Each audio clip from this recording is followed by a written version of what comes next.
our YouTube channel Beyond the Boson. Today we are going to discuss about the topic thermodynamic equilibrium. আজকে আমরা তাপগতীয় সাম্যাবস্থা মানে সিস্টেমের তাপগতীয় সাম্যাবস্থা সম্পর্কে জানবো। এর আগের ভিডিওতে আমরা জেনেছি যে সিস্টেম বলতে কি বোঝায়। আজকে আমরা জানবো যে সিস্টেমটাকে আমি কখন থার্মোডাইনামিক সিস্টেম হিসেবে কনসিডার করতে পারবো। আর এখন কোনো একটা সিস্টেমকে যদি থার্মোডাইনামিক সিস্টেম হিসেবে আমরা কনসিডার করতে পারি শুধুমাত্র তখনই আমরা সেই সিস্টেমটাকে নিয়ে ফার্দার স্টাডি করতে পারবো থার্মোডাইনামিক্স চ্যাপ্টারে। তাই শুরু করা যাক আজকের ভিডিওটা। এখন তাপগতীয় সাম্যাবস্থা বা থার্মোডাইনামিক ইকুইলিব্রিয়াম সম্পর্কে জানতে হলে আমাকে আগে জানতে হবে যে বিভিন্ন তাপগতীয় চলরাশি বা থার্মোডাইনামিক ভ্যারিয়েবলের কথা। তা সেইগুলো কি কি, মানে সেইগুলো হলো পিভিটি এসব। এখন হঠাৎ করে কেন পিভিটি বললাম, এখন অনেক কিছু তো হয়। আমরা আমাদের সিলেবাসে যতটুকু রয়েছে ক্লাস 11-এ, সেই 11-এর সিলেবাস অনুযায়ী আমরা gaseous system or fluid system মানে বা ওয়াটার এই সমস্ত বিষয়বস্তু নিয়ে কনসিডার করব, বা যে কোনো ফ্লুইড বা হাইড্রোস্ট্যাটিক সিস্টেমের ওপর। কিন্তু আমরা আদার কোনো কিছুর ক্ষেত্রে করব না আপাতত। কিন্তু এই কথাটা স্ট্রেচড ওয়্যার বা অন্যান্য বিষয়বস্তুর ক্ষেত্রেও প্রযোজ্য, সেটা পরবর্তী সময় জানা যাবে, সেটা আলাদা কথা। এখন সিস্টেমকে আমি থার্মোডাইনামিক সিস্টেম হিসেবে কনসিডার করতে পারবো তখনই যখন সেই ভ্যারিয়েবলগুলো বা সেই থার্মোডাইনামিক ভ্যারিয়েবলগুলোকে আমি বলতে পারবো যে তারা সময়ের সাপেক্ষে পরিবর্তিত হচ্ছে না, অর্থাৎ সময়কে আমি কনস্ট্যান্ট হিসেবে ধরে নিতে পারবো, অর্থাৎ চাপটা আমার সময়ের সাপেক্ষে পরিবর্তন হচ্ছে না। এটার মানে আমি বলতে চাইছি, ধরা যাক সেকেন্ড ওয়ান মানে 1 সেকেন্ডে যদি সাপোজ কোনো একটা বডি বা কোনো একটা সিস্টেমের যদি তাপমাত্রা 30 ডিগ্রি হয়, তাহলে সেটা 5 সেকেন্ডে গিয়েও এক হবে এবং অন্যান্য ক্ষেত্রেও একই হবে, অর্থাৎ সময়টাকে কিন্তু অপরিবর্তিত আমার রাখতে হবে। দ্বিতীয়ত কি, থার্মোডাইনামিক সিস্টেমটাকে থাকতে হবে কি 3 ধরনের সাম্যাবস্থায়। কি কি? মেকানিক্যাল ইকুইলিব্রিয়াম বা যান্ত্রিক সাম্যাবস্থা, রাসায়নিক সাম্যাবস্থা বা কেমিক্যাল ইকুইলিব্রিয়াম এবং থার্মাল ইকুইলিব্রিয়াম বা তাপীয় সাম্যাবস্থা। অনেকে মনে করে যে থার্মোডাইনামিক ইকুইলিব্রিয়াম বলতে বা তাপগতীয় সাম্যাবস্থা বলতে বোঝায় শুধুমাত্র থার্মাল ইকুইলিব্রিয়াম, কিন্তু বাস্তবে তা নয়। যদি কোনো সিস্টেম থার্মাল ইকুইলিব্রিয়ামে থাকলো কিন্তু মেকানিক্যাল কিংবা কেমিক্যাল ইকুইলিব্রিয়ামে থাকলো না, তাহলে আমরা সেই সিস্টেমকে কোনোদিনই থার্মোডাইনামিক ইকুইলিব্রিয়াম বা থার্মোডাইনামিক সিস্টেম আছে বলে আমি কনসিডার করতে পারবো না। তাহলে থার্মোডাইনামিক ইকুইলিব্রিয়ামে থাকতে হলে কোনো একটা সিস্টেমকে অবভিয়াসলি 3 ধরনের ইকুইলিব্রিয়াম, যেমন থার্মাল ইকুইলিব্রিয়াম, মেকানিক্যাল ইকুইলিব্রিয়াম এবং কেমিক্যাল ইকুইলিব্রিয়ামে আমার থাকতে হবেই। আগেই বলেছি যে থার্মোডাইনামিক কোনো একটা সিস্টেমকে যদি আমার থার্মোডাইনামিক ইকুইলিব্রিয়ামে থাকতে হয়, তাহলে তাকে 3 ধরনের সাম্যাবস্থায় থাকতেই হবে বা 3 ধরনের ইকুইলিব্রিয়াম অবস্থায় থাকতেই হবে। যেমন কি থার্মাল ইকুইলিব্রিয়াম প্রথমটা। সেকেন্ডটা হলো আমার মেকানিক্যাল ইকুইলিব্রিয়াম।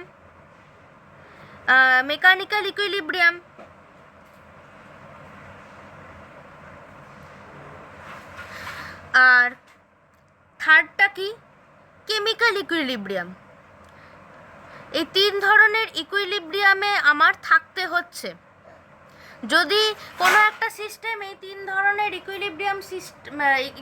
ইকুইলিব্রিয়ামে একসঙ্গে না থাকে, তাহলে আমরা কখনোই একটা সিস্টেমকে থার্মোডাইনামিক সিস্টেম হিসেবে কনসিডার করতে পারবো না। এবার থার্মাল ইকুইলিব্রিয়াম বলতে কি বোঝায়? এখন একটা থার্মাল ইকুইলিব্রিয়াম বলতে কি বোঝায়? আমাদের মনে হবে থার্মোডাইনামিক ইকুইলিব্রিয়াম তাকেই বোঝায় যখন আমাদের টেম্পারেচারটা সমান হবে। হ্যাঁ, ধারণাটা একদম ঠিক। যে সাপোজ আমি একটা সিস্টেম কনসিডার করেছি, সাপোজ এটা একটা সিস্টেম, এখানে সামথিং এলস রয়েছে, এরা দুজন কি পরস্পরের সাথে একটা ডায়াথার্মিক ওয়াল দ্বারা পৃথকীকৃত। ডায়াথার্মিক ওয়াল মানে কি? এখন আবার অনেকে বলবে কন্ডাক্টিং ওয়াল মানে কি পরিবাহী, মানে যেখান দিয়ে তাপটা আমার ট্রান্সফার হতে পারে, তাকে আমি বলি ডায়াথার্মিক ওয়াল। সাপোজ এখানে এই জায়গাটায় আমার টেম্পারেচার রয়েছে T1, এখানে আমার টেম্পারেচার রয়েছে T2। এখন আমার ইনিশিয়াল কন্ডিশন কি, T1 is greater than T2, মানে এই জায়গার টেম্পারেচার এবং এখানকার টেম্পারেচার আলাদা, বোঝাই যাচ্ছে T1 বেশি এবং T2 হলো আমার কম। তাহলে আমি কি বলতে পারি, থার্মাল ইকুইলিব্রিয়ামে থাকতে হবে। থার্মাল ইকুইলিব্রিয়ামে থাকার মানে হলো যদি এরা পরস্পর কন্ডাক্টিং ওয়ালের মাধ্যমে পৃথক থাকে, তাহলে আমি বলতে পারি যে আমার হিটটা কী হবে, ট্রান্সমিট হবে। মানে টেম্পারেচারটা, এই হিটটা ট্রান্সমিট হওয়ার মানে কি, টেম্পারেচারটা আমার সমান হয়ে যাবে, মানে এখান থেকে এনার্জি এক্সচেঞ্জ হবে, মানে হিট এক্সচেঞ্জ হবে, এবং যার ফলে কি হবে, T1 = T2। এই আদান প্রদান ততক্ষণ অবধি চলতে থাকবে যতক্ষণ না T1 = T2 হয়। এই T1 = T2 যখনই হয়ে গেল, তখন আমি বলতে পারবো যে সেই সিস্টেমটা আমার থার্মাল ইকুইলিব্রিয়ামে রয়েছে বা তাপীয় সাম্যাবস্থায় রয়েছে। এইটুকু ক্লিয়ার যে ডায়াথার্মিক ওয়াল দিয়ে যখন এরা সেপারেটেড থাকছে T1 আর T2, মানে টেম্পারেচার যখন আলাদা দুটো একটা জায়গায়, তাহলে এবং এরা যখন ডায়াথার্মিক ওয়াল বা কন্ডাক্টিং ওয়ালের দ্বারা পৃথক থাকছে, তখন আমি বলতে পারছি যে এদের মধ্যে হিটটা আদান প্রদান হচ্ছে। কিন্তু যদি এটা ডায়াথার্মিক ওয়াল না হয়ে আমার মানে নন কন্ডাক্টিং ওয়াল হয়, তাহলে কি হবে সেক্ষেত্রে? নন কন্ডাক্টিং ওয়াল হলে আমার কি হতে পারে, সাপোজ একটা সিস্টেম রয়েছে, এখানে একটা কোনো নন কন্ডাক্টিং ওয়াল রয়েছে, যেমন আমি ধরলাম নন কন্ডাক্টিং, এখানে T1 = T2, তাহলে একই রকমভাবে T1 is greater than T2, তাহলে কি এখানে হিট এক্সচেঞ্জ হবে না। এটা কেমিস্ট্রির কনসেপ্টে একদম মুখের ওপর বলে তো হবে না, কিন্তু ফিজিক্সের ক্ষেত্রে এর কিন্তু আবার আরেকটা ভাবনার ব্যাপার রয়েছে। যদি এক্ষেত্রে বলে যে এরা পরস্পর নন কন্ডাক্টিং ওয়াল দ্বারা সেপারেটেড বা অপরিবাহী, মানে এদের মধ্যে হিট এক্সচেঞ্জ আমার হচ্ছে না, এটা ঠিক আছে, হচ্ছে না, কিন্তু এখানে আরেকটা আমার সিস্টেম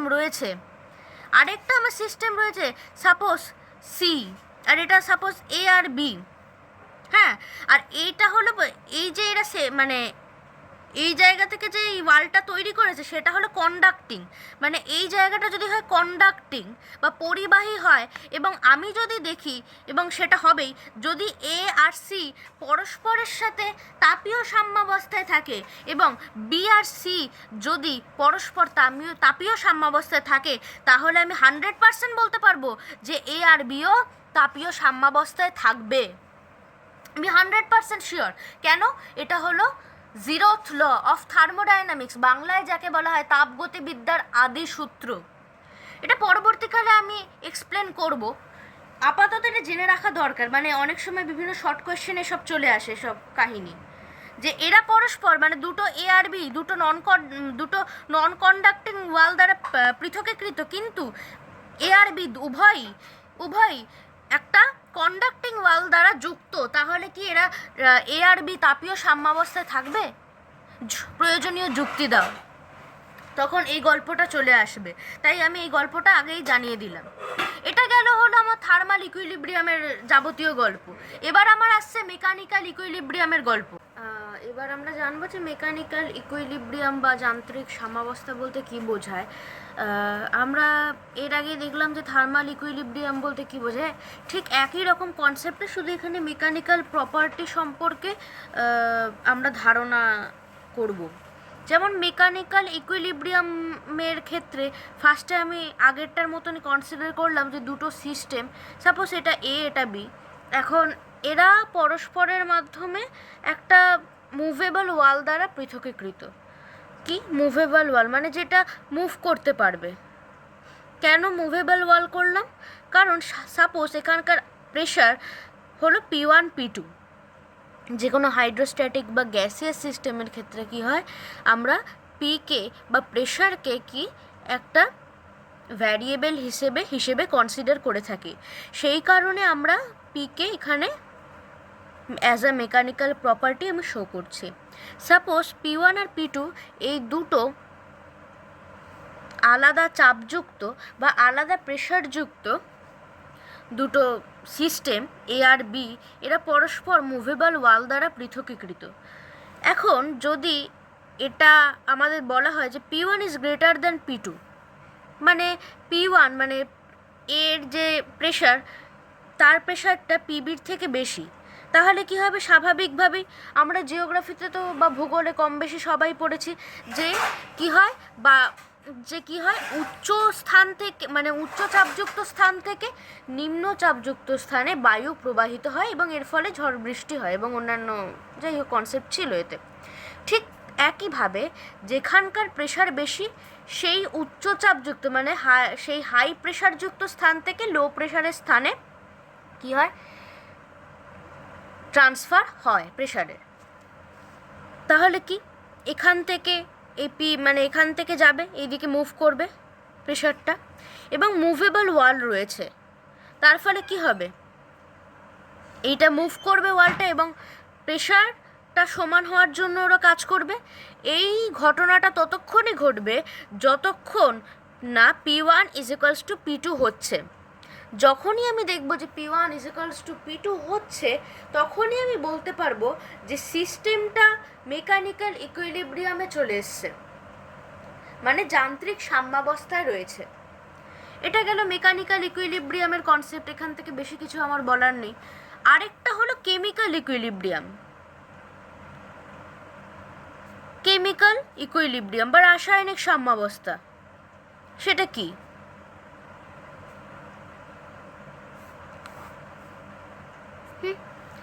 সাপোজ আমি একইভাবে দুটো আলাদা সিস্টেম আমি কনসিডার করে নিলাম, এ আর বি। এই এ আর বি সিস্টেম কি রয়েছে? পরস্পরের থেকে পৃথকীকৃত কি? পারফোরেটেড ওয়াল দ্বারা। পারফোরেটেড ওয়াল দ্বারা। এখন অনেকে বলবে পারফোরেটেড ওয়াল কি? অর্ধভেদ্য পর্দা, বাংলায় যাকে আমরা বলতাম অর্ধভেদ্য পর্দা। ওকে, সাপোজ দুটো সলিউশন আমি এখানে নিয়েছি, যার কেমিক্যাল কম্বিনেশনটা হলো N1 আর N2। মানে আমি কি বলতে চাইলাম, যে আমি দুটো সিস্টেম কনসিডার করেছি যার ধরলাম গাঢ়ত্ব এরা N1, এখানকার গাঢ়ত্ব N1 মলিকিউল বিভিন্ন মানে এখানকার যে সিস্টেমটা রয়েছে বা সলিউশনটা রয়েছে এই যে এ সিস্টেমে, সেখানকার গাঢ়ত্ব বা সেখানকার যে কনসেন্ট্রেশন আমি ধরলাম N1, আর বি যে সিস্টেমটা রয়েছে সেখানকার কনসেন্ট্রেশন হলো আমার N2, এবং আমাকে বলে দেওয়া হলো যে N1 is greater than N2। তাহলে কি হবে?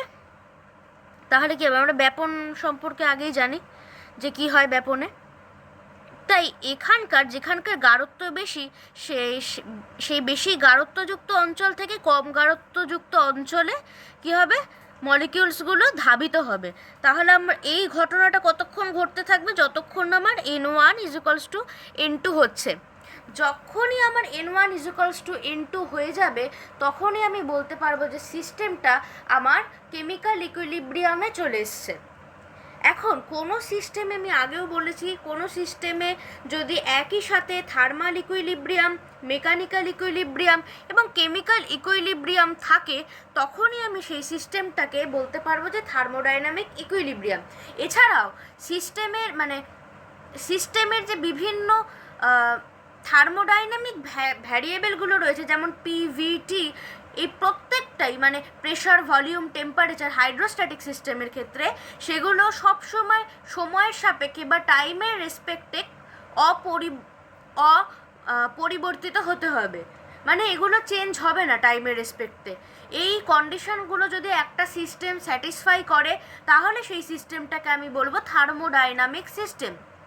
এখন যে তাপগতিবিদ্যার যে ফার্স্ট ল, সেকেন্ড ল, তারপর জিরোথ ল, এই সব কিছুই কিন্তু যখন একটা থার্মোডাইনামিক সিস্টেমের ক্ষেত্রে প্রযোজ্য হয়।